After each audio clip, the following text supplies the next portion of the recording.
इसे तोर्जेत्वा वायवस्तोपायपस्त देवो वैश्विता प्राप्ते श्रेष्ठतमाय कर्मणे हरि ओम।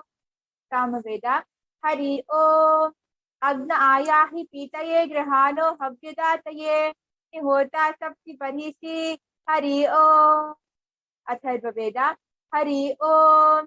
तन्नो देवीरभिष्टय आपो पवन्तु पीतये संयोरभिष्टवन्तु नः हरि ओम। The next offering of the Uttamothama Seva at the feet of Devi Nithyanandeshwari Parashakti Sameta Shri Nithyanandeshwara Paramashiva is the offering of the Agama Shloka. Devadevottama Devata Sarvabhauma Akhilanda Koti Brahmanda Nayaka Shri Nithyanandeshwari Parashakti Sameta Shri Nithyanandeshwara Paramashiva Agama Shloka Priya Agama Shlokan Avadharaya तया पूर्याशु मूर्धान्तं भक्त्वा भ्रूक्षेपसेतुना निर्विकल्पं मनः कृत्वा सर्वोद्वे सर्वगोत्तमः सूर्या चन्द्रमसौ वः निर्कृताम परिकल्पना त्रिनेत्रकल्पना मह्यं तदर्थमिह दृश्यते. The next offering of the Uttamothama Seva at the feet of Devi Nithyanandeshwari Parashakti Sameta Shri Nithyanandeshwara Paramashiva is the offering of the Stotra Seva. Devadevottama Devata Sarvabhauma Akhilanda Koti Brahmanda Nayaka Shri Nithyanandeshwari Parashakti Sameta Shri Nithyanandeshwara Paramashiva Stotra Priya Stotram Avadharaya.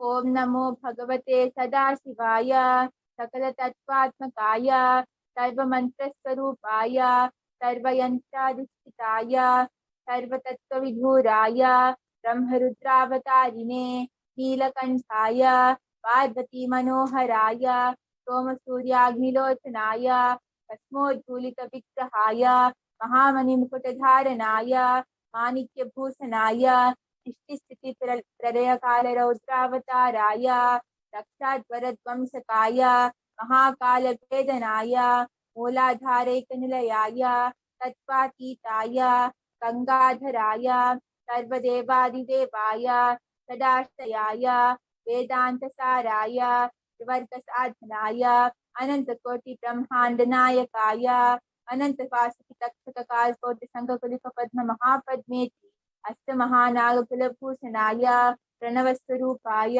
चिदाकाशाय आकाशतिक्स्वरूपाय धनक्षत्रमालिने सकलाय कलङ्करहिताय सकललोकैककर्तृ सकललोकैकभर्तृ सकललोकैकसंहर्तृ सकललोकैकगुरवे सकललोकैकसाक्षिणे सकलनिगमगुह्याय सकलवेदान्तपारगाय सकललोकैकवरप्रदाय सकललोकैकशङ्कराय प्रशान्तशेखराय शाश्वति निरावासाय निराभासाय निरामयाय निर्मलाय निर्मदाय निश्चिन्ताय निरहङ्काराय निरङ्कुशाय निष्कलङ्काय निर्गुणाय निष्कामाय निरुपप्लवाय निरुपद्रवाय निरवध्याय निरन्तराय निष्कारणाय निरान्तकाय निष्प्रपञ्चाय निस्सङ्गाय निर्द्वन्द्वाय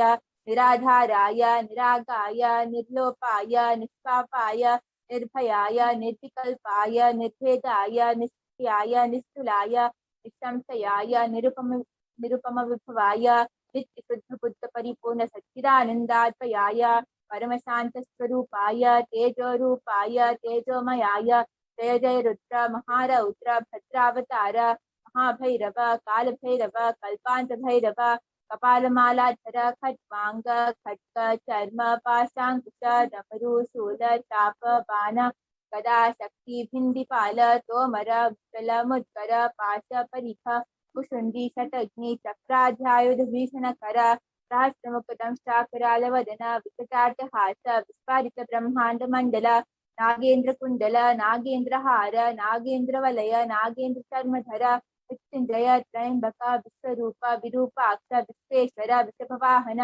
विश्वभूषण विश्वतोमुख सर्वतो रक्त रक्तमां ज्वलज्वल महाविष्णुभयं नाशय नाशय चोरभयम् उत्साटय उत्साटय सर्पभयं समय समय चोरान् मारय मारय मम शत्रून् उच्चाटय उच्चाटय शूलेन विदारय विधारय कुठारेण भिण्डि भिण्डि खड्गेन चिण्डि चिण्डि खट्वाङ्केन विबोधय विबोधय विंशलेन निष्पेषय निष्पेषय बाणैः सन्ताडय सन्ताडय रक्षांसि भीषय भीषय भूतानि विद्रावय विद्रावय कूष्माशय आश्वासय नरकभयां माम् उद्धर उद्धर सञ्जीवय सञ्जीवय शत्रुभ्यां माम् आप्यायय आप्यायय दुःखातिरं माम् आनन्दय आनन्दय शिवकवचेन माम् आच्छादय आच्छादय मृत्युञ्जय त्र्यम्बक सदाशिव परमशिव नमस्ते नमस्ते।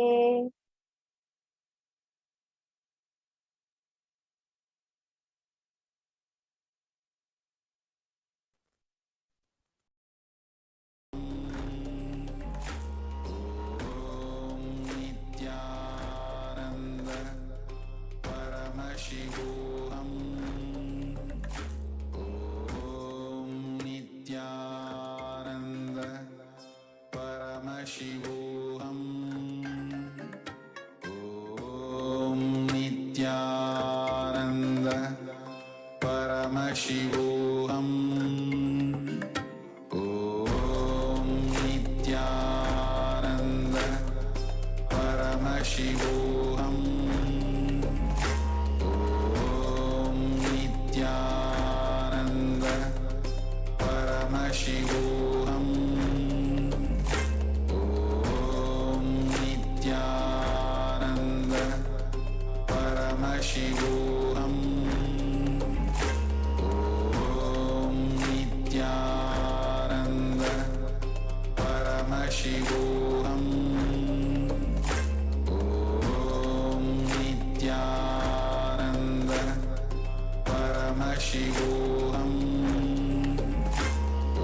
Om Nithyananda Paramashivoham. Om Nithyananda Paramashivoham. Om Nithyananda Paramashivoham.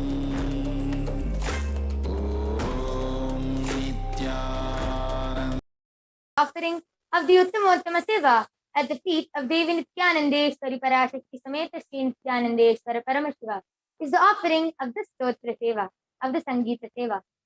Deva Devottama Devata Sarvabhauma Akhilanda Koti Brahmanda Nayaka Sri Nithyanandeshwari Parashakti Sameta Sri Nithyanandeshwara Paramashiva Sangeeta Priya Sangeetam Avadharaya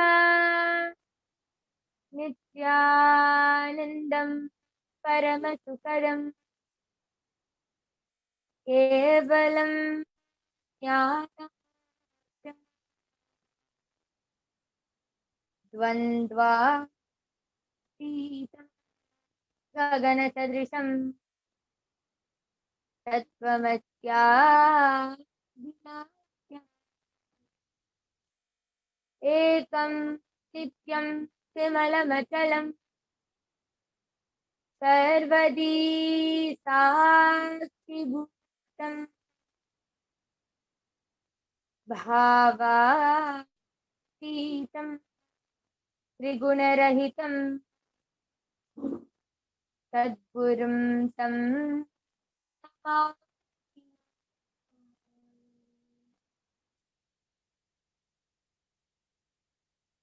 Deva Deva Davala Chalavandita Gangadhara Nam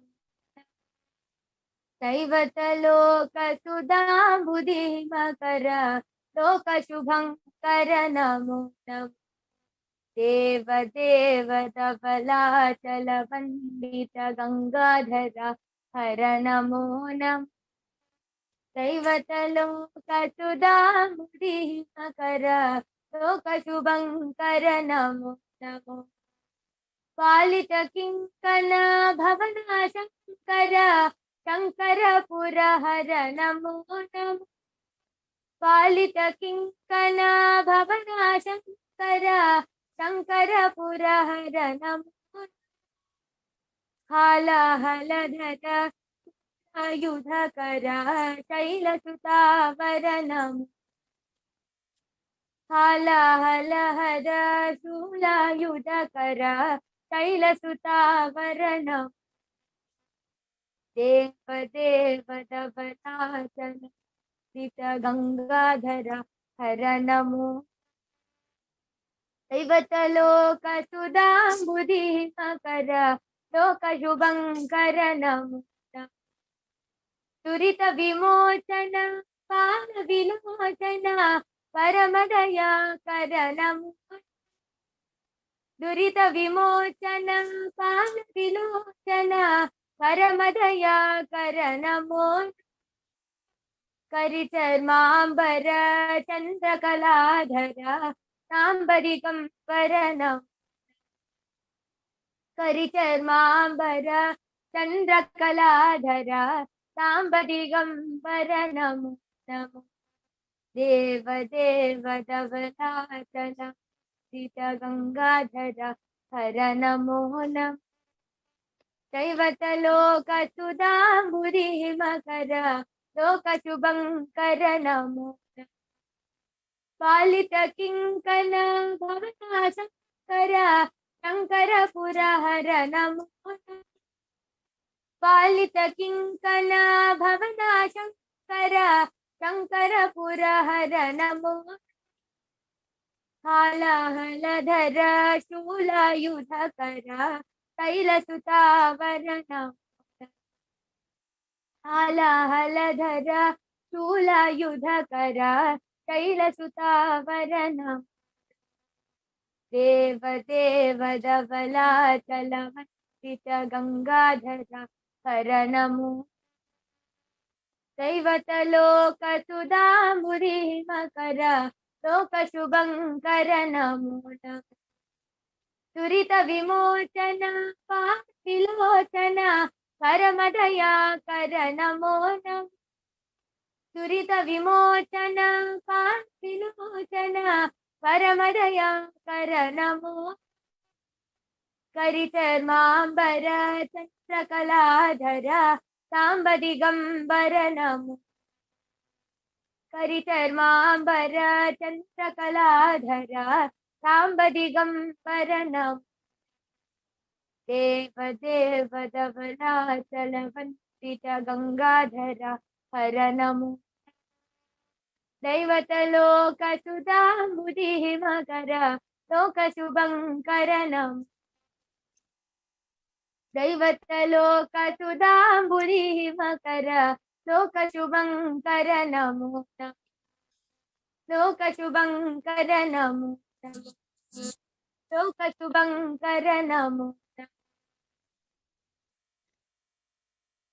The next offering of the Uttamothama Seva at the feet of Devi Nithyanandeshwari Parashakti Sameta Sri Nithyanandeshwara Paramashiva is the offering of the Dravida Vedam. Seva Devottama Devata Sarvabhauma Akhilanda Koti Brahmanda Nayaka Sri Nithyanandeshwari Parashakti Sameta Sri Nithyanandeshwara Paramashiva Dravida Veda Priya Dravida Vedam Avadharaya Shivat தோழி தடவி மாசரு திங்கள் கங்கை முடிமேல நின்று என் துளமே பூக்குண்ட அதனால் ஞாயிறு திங்கள் செவ்வாய் தன் வியாழங்கள் தனி பாம்பிரண்டும் தனி மாசரு நல்ல நல்ல அவை நல்ல நல்ல அடையாளவர்க்கு மிகவே சிவா திருச்சிற்றம்பலம்.